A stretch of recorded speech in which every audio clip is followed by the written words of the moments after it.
हरे कृष्ण। हम इस संसार में बहुत कुछ प्राप्त करने का प्रयास करते हैं, लेकिन अंत में सब कुछ यहीं पर रह जाता है। हमारे साथ मात्र आते हैं हमारे कर्म और हमारी भक्ति। वैशाख मास वो समय है जब हम अपने जीवन की दिशा को सही कर सकते हैं। ये मास हमें याद दिलाता है कि अभी भी समय है अपने हृदय को शुद्ध करने का। और अगर आज आप अपने कानों के माध्यम से इस बात को सुन रहे हैं तो ये भगवान की ओर से आया हुआ एक संदेश है जो हमें याद दिला रहा है कि मनुष्य जीवन वास्तव में अत्यंत मूल्यवान है।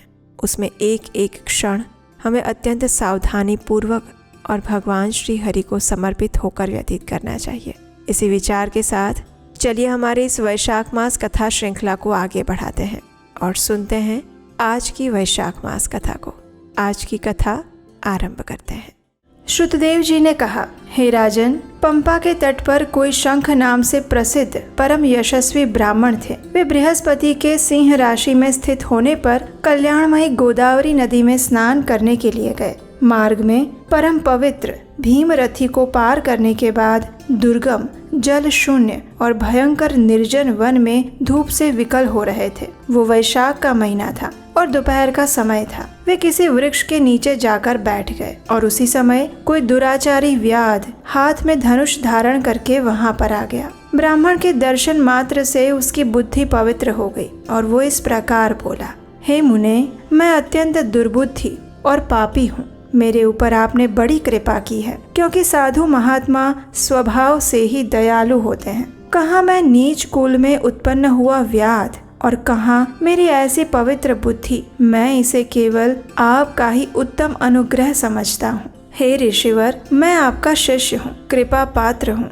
साधु पुरुषों का समागम होने पर मनुष्य फिर कभी भी दुख को प्राप्त नहीं करता। इसलिए आप मुझे अपने पाप नाशक वचनों द्वारा ऐसा उपदेश दीजिए जिससे कि संसार बंधन से छूटने की इच्छा रखने वाले मनुष्य स्वतः ही इस भव सागर को पार हो जाते हैं। साधु पुरुषों का चित्त सबके प्रति समान होता है। वे सभी प्राणियों के प्रति दयालु होते हैं। उनकी दृष्टि में न कोई नीच है न ही ऊंच, न अपना है न पराया। मनुष्य दुखी होकर जब जब गुरुजनों से उपाय पूछता है तब तब वे उसे संसार बंधन से छुड़ाने वाले दिव्य ज्ञान का उपदेश करते हैं। जिस प्रकार गंगा जी मनुष्यों के पापों का नाश करने वाली है, उसी प्रकार मूढ़ जनों का उद्धार करना ये साधु पुरुषों का स्वभाव माना गया है। इस प्रकार व्याध के वचन सुनकर शंख ने कहा, हे व्याध, यदि तुम कल्याण चाहते हो तो वैशाख मास में भगवान विष्णु को प्रसन्न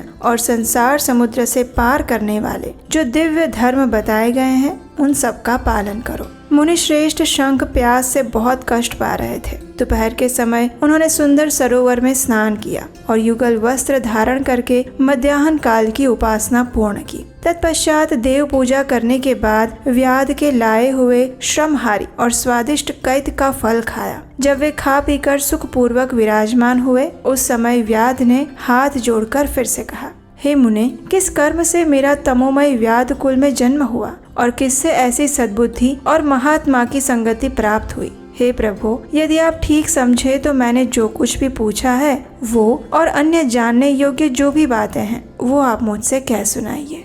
ये सुनकर शंख ने कहा, पूर्व जन्म में तुम वेदों के पारंगत विद्वान ब्राह्मण थे। शाकल्य नगर में तुम्हारा जन्म हुआ था। तुम्हारा गोत्र श्री वत्स और नाम स्तंभ था। उस समय तुम बड़े तेजस्वी समझे जाते थे, लेकिन आगे चलकर किसी वेश्या में तुम्हारी आसक्ति हो गई। उसके संग दोष के कारण तुमने नित्य कर्मों को त्याग दिया और शूद्र की भांति घर आकर रहने लगे। यद्यपि तुम सदाचार शून्य, दुष्ट और धर्म कर्मों के त्यागी थे, तो भी उस समय तुम्हारी ब्राह्मणी पत्नी कांतिमती ने वेश्या सहित तुम्हारी सेवा की। वो सदैव तुम्हारा प्रिय करने में लगी रहती थी। वो तुम दोनों के पैर धोती, दोनों की आज्ञा का पालन करती और दोनों से नीचे आसन पर सोती थी। इस प्रकार वेश्या सहित पति की सेवा करती हुई उस दुखिनी ब्राह्मणी का इस भूतल पर बहुत समय बीत गया। एक दिन उसके पति ने मूली सहित उड़द खाया और तिल मिश्रित निष्पाव भक्षण किया। उस अपथ्य भोजन से उसका मुंह, पेट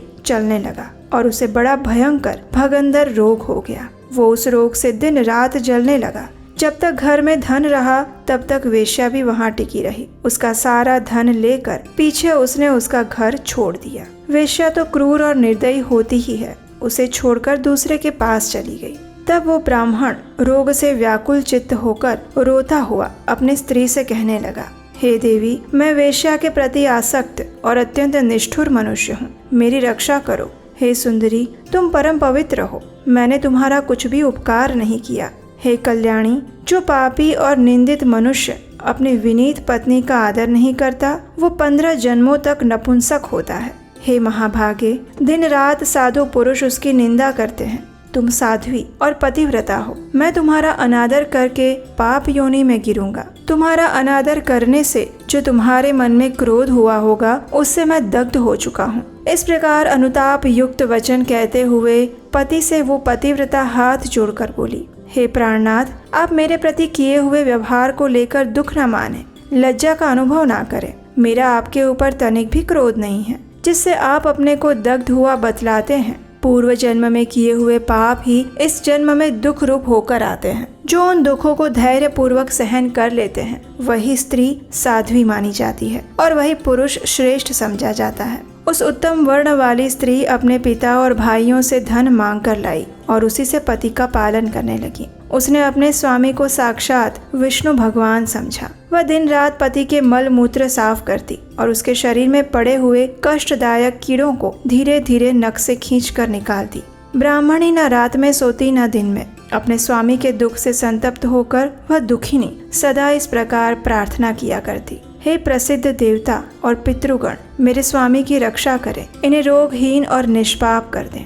मैं पति के आरोग्य के लिए चंडिका देवी को भैंस का दही और उत्तम अन्न चढ़ाऊंगी। महात्मा गणेश जी की प्रसन्नता के लिए मोदक बनवाऊंगी। 10 शनिवारों को उपवास करूंगी। मीठा और घी नहीं खाऊंगी। मेरे पति रोगहीन होकर 100 वर्ष जिए। इस प्रकार वो देवी प्रतिदिन देवताओं से प्रार्थना करती रहती। उन्हीं दिनों में कोई देवल नामक महात्मा वहाँ पर आए। वैशाख मास में धूप से पीड़ित होकर सायंकाल के समय उस ब्राह्मण के घर में उन्होंने पदार्पण किया। ब्राह्मणी ने महात्मा के चरण धोकर उस जल को मस्तक पर चढ़ाया और धूप से कष्ट पाए हुए महात्मा को पीने के लिए शरबत दिया। प्रातःकाल सूर्योदय होने पर मुनि जैसे आए थे वैसे चले गए। तत्पश्चात थोड़े ही समय में उस ब्राह्मण को सन्निपात हो गया। ब्राह्मणी सोंठ, मिर्च और पीपल लेकर जब उसके मुंह में डालने लगी, तब उसने पत्नी की उंगली काट ली। उसके दोनों दांत सहसा सट गए और ब्राह्मणी की उंगली का वो कोमल खंड उसके मुंह में ही रह गया। अंगुली काट कर उस वेश्या का ही चिंतन करता हुआ वो ब्राह्मण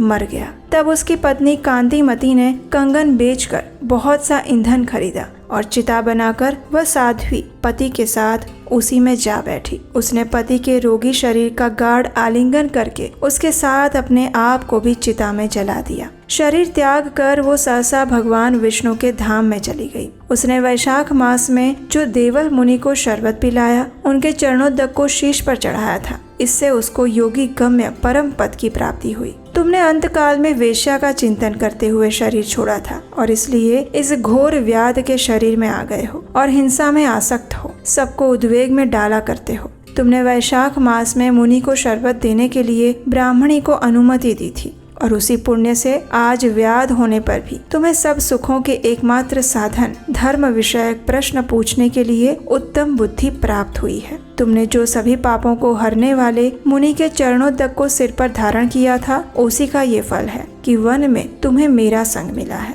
इस प्रकार शंख ऋषि ने उसे संपूर्ण वृत्तांत कह सुनाया और तत्पश्चात उस व्याध ने एक और महत्वपूर्ण प्रश्न पूछा, और वो क्या था वो हम सुनेंगे हमारे इसी कथा श्रृंखला की अगली कड़ी में। उसे सुनने के लिए एक बार चेक कर लीजिए कहीं आपने आपके अपने चैनल उपदेशाष्टकम को सब्सक्राइब करना बाकी तो नहीं छोड़ा। अगर ऐसा है तो अभी जाइए, नीचे बेल आइकन दबाइए और इस चैनल को सब्सक्राइब कीजिए। और हम आपसे मिलेंगे इसी कथा श्रृंखला की अगली कड़ी के साथ कल प्रातःकाल। हरे कृष्णा।